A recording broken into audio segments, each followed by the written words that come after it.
అందరూ అలా నిలబడ్డారేంటి? పంతులు గారు తంతు మొదలు పెట్టండి. అలాగే అమ్మా. తంతు మొదలు పెట్టాలంటే రాధ తరపున పీటల మీద కూర్చోడానికి ఎవరు లేరు. మనిద్దరమే కూర్చుని కన్యాదానం చేయాలి కదా.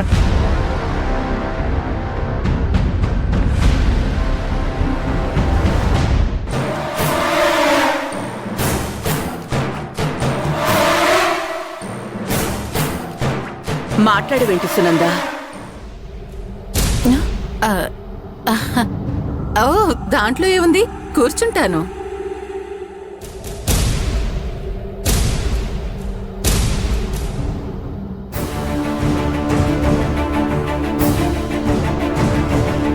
నాకు ఈ పెళ్లి జరగడం సంతోషం, ముఖ్యం కూడా.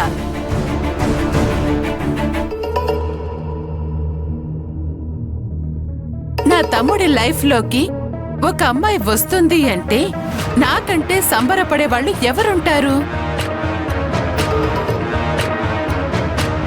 అయితే రెండమ్మా కూర్చోండి. అబ్బాయి అమ్మాయికి ఇంటి కట్నం పెడితే వాళ్ళు బట్టలు మార్చుకుని వస్తారు. ఆ తర్వాత కార్యక్రమం మొదలు పెడదాం. కూర్చోరా. కూర్చోండి బాబు.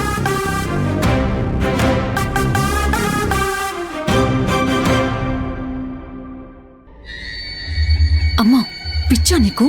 నువ్వు కన్యాదానం చేయడం ఏంటి?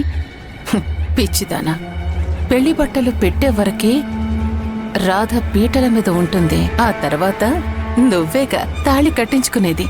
నా కూతుర్నిగా నేను కన్యాదానం చేస్తుంది. ఓ అవును కదా, నువ్వు సూపర్ అమ్మా.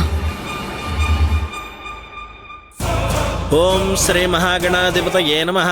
శ్రీ మహాసరస్వత్యే నమః. శ్రీ గురుభ్యో నమః. హరి ఓం.